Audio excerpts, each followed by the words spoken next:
다음은 제20마당으로서 미리 건네받은 승리의 노래를 공부하도록 하겠습니다. 제40과 최후 승리의 노래, 이것을 화면으로 보게 되면 사랑의 힘으로, 또 보게 되는 책 요한계시록, 사랑의 힘으로라는 것은 요한의 첫 번째 편지, 요한의 두 번째 편지, 요한의 세 번째 편지, 그 다음에 보게 되는 요한계시록은 7교회를 향한 권면, 미래에 대한 환상, 새하늘과 새 땅, 이렇게 요한계시록을 공부하도록 하겠습니다. 하나님 사랑, 이웃 사랑, 요한 서신이 되겠습니다. 요한 1서를 통해 하나님은 사랑이심을, 요한 2서를 통해서 사랑과 진리의 조화를, 요한 3서를 통해서 칭찬받을 만한 사람 가요를 살펴봅니다. 미리 번뇌받은 승리의 노래 요한계시록은 로마 제국의 서슬퍼런 칼날 앞에서 순교를 하기까지 신앙을 지키려는 초기 성도들에게 결국은 새 하늘과 새 땅이 선물로 주어질 것이라는 말씀이 소개된 계시의 말씀이 요한계시록입니다. 문자 그 자체의 해석보다는 궁극적인 승리의 날을 소망할 수 있도록 설명합니다. 제40과 최후 승리의 노래를 6가지로 나누어서 살펴보도록 하겠습니다. 앞에서도 말씀드렸습니다만 요한의 첫 번째 편지, 요한의 두 번째 편지, 요한의 세 번째 편지, 7교회를 향한 권면, 미래에 관한 환상, 새 하늘과 새 땅, 이렇게 6가지로 살펴보는데요. 이 요한의 서신과 요한계시록을 읽는 센스로서는 예수님의 제자 중 가장 늦게까지 남아서 교회를 책임지며 성도들을 돌보는 사역을 감당했던 요한은 예수님에 대해 깊이 생각해보고 또 생각해 보았을 것입니다. 그 결과 그는 사랑의 본체인 예수 그리스도께서 이 땅에 오셔서 우리를 사랑하시고 자기의 목숨까지 내어주셨음을 깊이 깨달았습니다. 그 후 사도 요한은 반모섬에 유배되어서 새 하늘과 새 땅에 대한 환상을 보고 요한계시록을 기록했습니다. 성도들을 박해하는 로마는 멸망하고 궁극적인 승리의 날이 올 것이라는 소망을 전하는 내용이었기에 로마인들이 읽어도 이해할 수 없도록 어려운 비유들을 이용했다는 것입니다. 그러면 첫 번째로 요한의 첫 번째 편지가 되겠습니다. 요한은 하나님은 사랑이심이라고 하나님에 대해 선언을 했습니다. 요한 1서의 주제는 하나님과의 사귐, 이웃과의 사귐이 되겠습니다. 요한은 신앙을 하나님과 사람과의 교제, 사람과 사람과의 교제라고 말을 합니다. 교제의 완성은 사랑이라는 것입니다. 그리고 진정한 하나님과의 사귐은 우리 죄를 대신 구속하신 예수 그리스도를 통해서만 가능하다는 것입니다. 그런데 이 사랑에는 수고가 따릅니다. 사랑은 단순한 말이 아니라 행동으로 나타나야 합니다. 그리스도를 믿는 것은 형제들에 대한 사랑을 실천할 때 드러나게 됩니다. 요한은 사랑하지 않으면 하나님을 알지 못한 것이라고 요한 1서 4장 8절에 말씀하고 있습니다. 사도 요한은 이 편지 말미에서 하나님께로서 난 자마다 세상을 이긴다고 선언을 합니다. 요한 서신이 기록될 당시의 교회들은 많은 잘못된 가르침으로 인해서 혼란 가운데 있었던 것입니다. 요한 사도는 이런 교직 교사들의 가르침을 철저히 배격하고 하나님의 사랑을 받는 성도로서 사랑의 능력으로 모든 것을 이겨내라고 말합니다. 하나님의 사랑의 힘이면 어떤 유혹도 이겨낼 수 있기 때문입니다. 요한 1서에서 분명히 보여주는 성경 주제는 예수님을 믿는 자는 구원을 얻는다는 것, 즉 영생이 주님께 있다는 것입니다. 하나님의 아들을 믿는 자는 영생을 얻고 믿지 않는 자에게는 영생이 없습니다. 세상에 많은 사단과 신념이 넘쳐나지만 정작 우리에게 구원과 영생을 주는 방도는 오직 예수님 뿐인 것입니다. 요한의 두 번째 편지가 되겠습니다. 요한 2서는 어떤 부녀와 그의 자녀들에게 보내는 개인적인 서신으로 보입니다. 그 당시 초기 교회에는 영지주의자들의 가르침이 유행하며 그리스도인들을 넘어지게 하고 있었습니다. 방금 영지주의를 말씀드렸는데요. 화면에 영지주의라는 이단의 가르침은 어떤 것인가 한번 살펴보도록 하겠습니다. 지식은 덕보다 우월하다. 구원은 물질 세계와 직접적으로 관련이 없는 미지의 하나님에 의해 선택된 일부 사람들에게만 주어진다. 신성은 육체와 같은 물질과 연합할 수 없으므로 예수님의 성 육신은 믿을 수 없다. 네 번째로는 육체의 부활 같은 것은 없다라고 말씀을 하고 있습니다. 영과 육에 관한 영지주의의 이원론적 사상은 서로 다른 두 가지 형태로 나타났는데 곧 모든 육식과 성행위를 금하는 극단적 금욕주의, 이와는 정반대로 육체는 전혀 쓸모없는 것이기에 음란한 짓을 해도 상관없다는 윤리적 방탕주의가 그것이었던 것입니다. 그들은 예수님이 하나님의 아들이심에 대해서 너무 강조한 나머지 인간으로 오신 예수님의 피땀 어린 사역에 대해서는 귀히 여기지 않는 자들입니다. 예수님의 성 육신을 부인하는 것입니다. 우리 예수님과 함께 3년을 지내며 가장 가까이에서 그분과 친밀한 사랑을 주고받았던 요한은 이런 거짓된 가르침을 따르지 말 것을 강조합니다. 이미 택함을 받아 주의 자녀가 된 성도들이 바로 이런 거짓 가르침으로부터 자신을 지켜야 한다고 당부하고 있습니다. 심지어 사도 요한은 이단들에 대해서 경고하고 그들을 집에 들이지도 말라고 말하고 있습니다. 누구든지 이 교훈을 가지지 않고 너희에게 나아가거든 그를 집에 들이지도 말고 인사도 하지 말라라고 요한 2서 1장 10절에 말하고 있습니다. 그래야 진리의 능력이 교회 안에 지속될 수 있기 때문인 것입니다. 요한의 세 번째 편지가 되겠습니다. 요한 3서는 가이오라는 사람에 대한 풍성한 축복으로 시작하고 있습니다. 당시 전도인들은 많은 어려움을 겪어야 했습니다. 오늘날처럼 숙박시설이 발달되지 않았을 때이니 여행 중에 먹고 자는 문제가 보통 어려운 일이 아니었습니다. 그런데 이 가이오라는 분은 자신의 집을 개방해서 전도인들이 오갈 때 초대하여 먹이고 재우고 예비도 보태주고 그렇게 했던 것입니다. 이 모든 일이 교회에 큰 덕을 세우고 복음을 전하는 일에 큰 도움을 주었습니다. 가이오 집에 머문 경험이 있는 전도인들이 교회로 돌아가서 가이오를 칭찬했던 것입니다. 이 소식을 들은 사도 요한이 매우 기쁜 마음으로 가이오에게 편지를 쓴 것입니다. 이 서신이 요한 3서입니다. 가이오를 화면으로 한번 더 살펴보면 가이오는 사도 요한이 너무도 사랑한 사람이고 진리를 증거한 사람이고 전도자들이 오갈 때 이들의 필요를 채워준 사람이었고 전도자들의 칭찬을 받는 사람, 진리를 위하여 수고한 사람이 가이오였던 것입니다. 이제 신약성경 마지막 요한계시록을 공부토록 하겠습니다. 이 요한계시록은 복이 되는 책이라고도 말합니다. 요한계시록의 모든 내용을 곧장 이해하기에는 어려움이 따를 수 있습니다. 그러나 하나님께서는 이것을 읽는 자와 듣는 자와 그 가운데 기록한 것을 지키는 자는 복이 있다고 말씀을 하십니다. 이 말씀은 굳은 믿음을 지키는 자들에게 위로와 힘이 되는 말씀이요 그리스도인과 교회의 승리를 위해 주신 말씀이기 때문입니다. 이에 요한계시록은 그리스도인의 최후의 창가라고도 말할 수 있습니다. 요한계시록을 먼저 7교회를 향한 권면을 대해서 한번 살펴보도록 하겠습니다. 7교회가 받은 권면을 화면으로 보시겠습니다. 먼저 처음 사랑이 식어버린 것에 대한 권면을 받은 에베소 교회입니다. 두 번째로는 생명의 면류관을 약속받은 서머나 교회입니다. 세 번째로는 니골라당 교훈에 빠져버린 버가모 교회입니다. 네 번째로는 우상 숭배와 부도덕을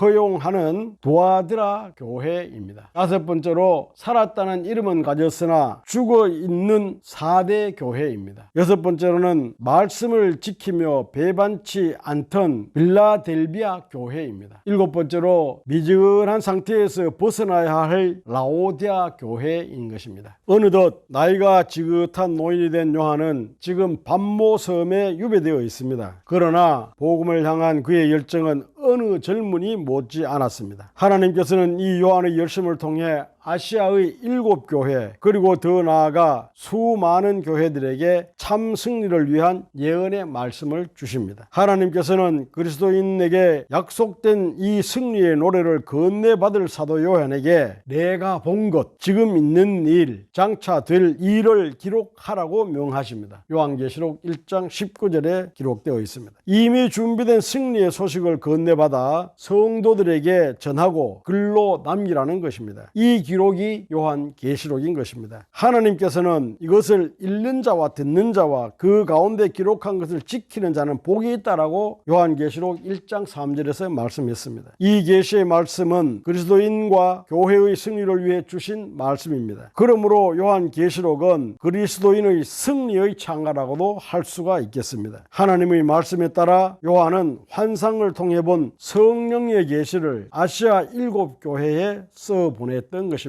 우리가 7교회를 살펴보았습니다. 결국 성령께서는 우리가 승리할 수 있도록 칭찬과 책망으로 함께 하고 계시는 것입니다. 책망조차도 사랑의 선물임을 알 수 있는 것, 이것이 바로 하나님의 마음을 헤아려 보는 데에서 오는 행복인 것입니다. 미래에 대한 환상을 요한계시록 4장에서 20장을 통해 살펴보도록 하겠습니다. 요한계시록에 나타난 예수님이 되겠습니다. 7인을 떼시기에 합당한 예수님, 7뿔과 7눈이 있는 어린 양, 능력과 부와 힘과 존귀와 영광과 찬송을 받으시기에 합당하신 분, 알파와 오메가요, 처음과 마지막이요, 시작과 마침이 되시는 분, 다윗의 뿔이요, 자손이신 분, 광명한 새벽별. 요한계시록에는 예수님을 이렇게 표현을 하고 있습니다. 미래에 대한 환상을 한번 살펴보겠습니다. 7인인데요. 하늘에서 요한에게 올라오라고 명하시는 음성이 들립니다. 요한이 본 하늘에는 십자가에서 죽으시고 부활하셔서 하늘로 올라가신 이가 보좌에 앉으셨고 그 주변에는 24장로들이 있었습니다. 그들은 밤낮 쉬지 않고 하나님께 찬양을 드리고 있었습니다. 거룩하다 거룩하다 거룩하다 주 하나님 곧 전능하신 이여 전에도 계셨고 이제도 계시고 장차 오실 이시라.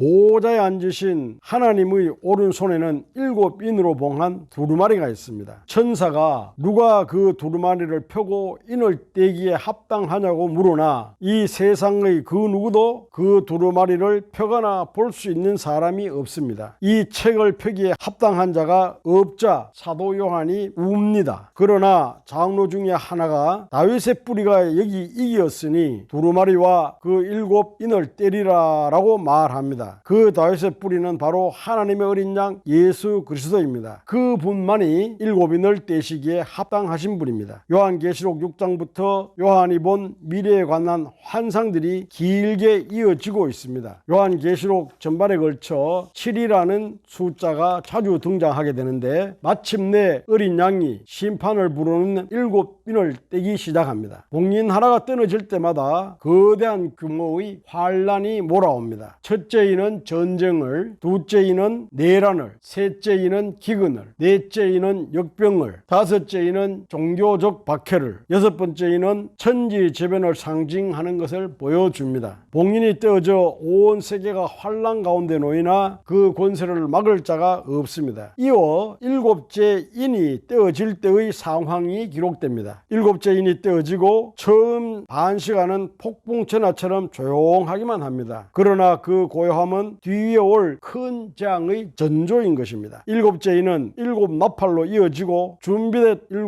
천사가 7개의 나팔을 불게 됩니다. 7 나팔이 되겠습니다. 7 천사가 각각 나팔을 불 때마다 세상에는 재앙이 닥쳐옵니다. 계시록 8장 9장에 나오는데요. 첫 번째 나팔을 부니 피가 섞인 우박과 불이 땅의 3분의 1을 태웁니다. 두 번째 나팔을 부니 바다의 3분의 1이 피가 됩니다. 세 번째 나팔을 부니 쓴쑥이라는 별이 떨어져 물의 3분의 1이 쓰게 됩니다. 네 번째 나팔을 부니 해와 달 그리고 별이 3분의 1이 어두워져서 낮과 밤의 3분의 1이 빛이 없어지게 됩니다. 다섯 번째 나팔을 부니 하늘에서 떨어진 별 하나가 무저갱을 엽니다. 무저갱에서 올라온 황충은 사람을 해하는 권세를 받아 인을 맞지 않은 사람들을 괴롭게 합니다. 여섯 번째 나팔을 부니 불, 연기, 유황의 재앙으로 사람의 3분의 1이 죽임을 당합니다. 이 어두운 세상 속 역사 속에서도 하나님의 오래 참으심과 긍휼이 차고 넘칩니다. 교회가 세상 환란 가운데서도 괴로움을 당하나 그 안에는 믿음의 역사, 순교의 역사가 함께 있습니다. 택하신 성도들에 대한 하나님의 은혜는 마지막 때까지 변함없이 이어집니다. 일곱째 하나님의 비밀이 이루어지게 되는 것입니다. 다음은 요한계시록 12장에 나오는 7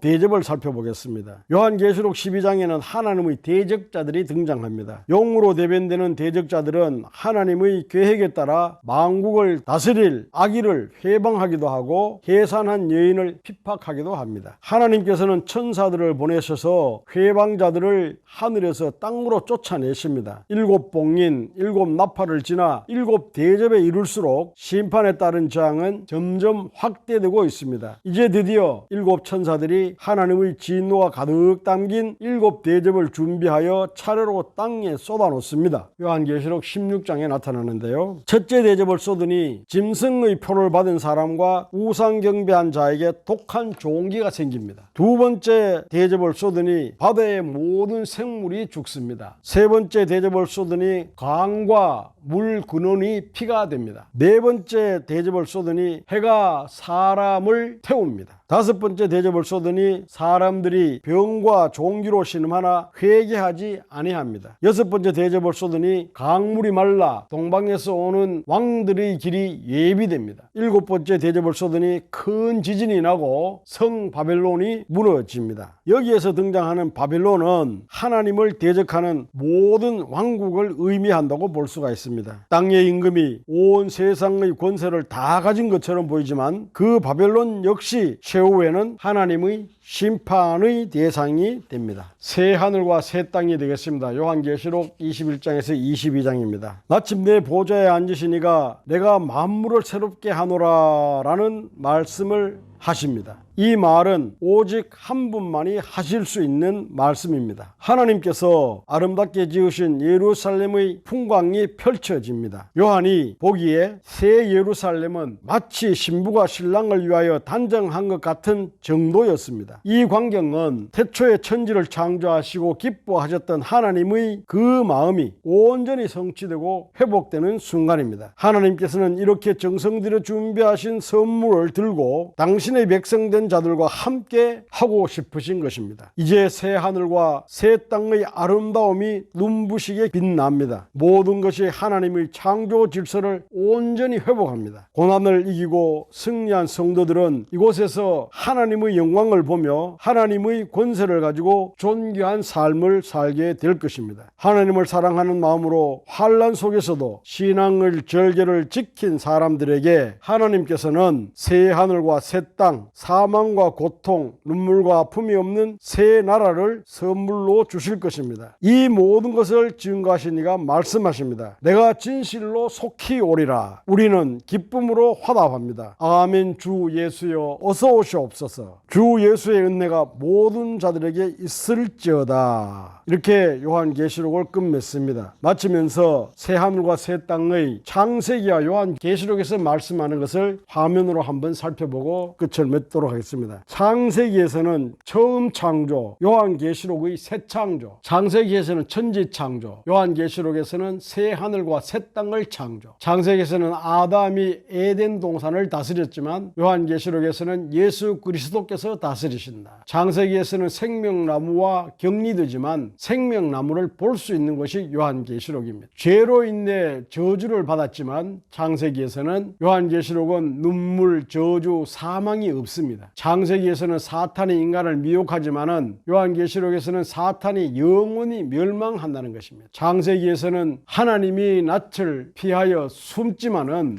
요한계시록에서는 하나님을 섬기며 그분의 얼굴을 보게 됩니다. 마지막으로 창세기에서는 고생과 수고가 동반되는 삶이었지만 요한계시록에는 세세토록 왕노릇하는 승리의 삶이라고 말씀하고 있습니다. 이렇게 해서 창세기와 요한계시록에 나오는 새 창조를 살펴보았습니다. 이제 신약성경 사도행전에서 요한계시록까지를 다 마치면서 요한계시록을 마치는 가운데 이 말씀을 쓰고 가르쳐 주신 우리 통성경 저자의 시 한 편을 읽으면서 모든 단원을 마칠까 합니다. 얼마나 좋을까라는 시인데요. 이 글은 통성경을 담당하고 계시는 조병호 목사님께서 마지막에 쓰시고 남겨주신 시입니다. 이것을 한번 한번 읽어보겠습니다. 이 편지를 쓰면서 요한은 얼마나 좋았을까. 반모섬에서 60년 전 갈릴리에서 만났던 예수님을 다시 만나 얼마나 좋았을까. 하늘 보좌에 앉으신 하나님과 어린 양 예수님을 뵙고 얼마나 좋았을까. 하나님의 성전과 언약궤를 보고 얼마나 좋았을까. 악의 최후와 믿는 자를 위해 예비하신 새 하늘과 새 영을 보고 얼마나 좋았을까. 자신의 등을 따뜻하게 만져주시듯 에베소, 스무나, 버가모, 두아디라, 사데, 빌라델비아, 라오디게아 교회를 포함한 복음 2세대 교회들을 만지시는 주님을 뵙고 얼마나 좋았을까. 복음의 다음 세대들이 이 편지를 읽고 자신이 맛본 감동을 느끼며 믿음의 확신을 더하고 새로운 희망을 쌓아갈 것을 상상하며 요한은 얼마나 좋았을까. 속히 오리라, 속히 오리라, 진실로 속히 오리라. 예수님의 달려오시는 마음을 보고 얼마나 좋았을까. 이상 모든 것을 마치겠습니다. 감사합니다.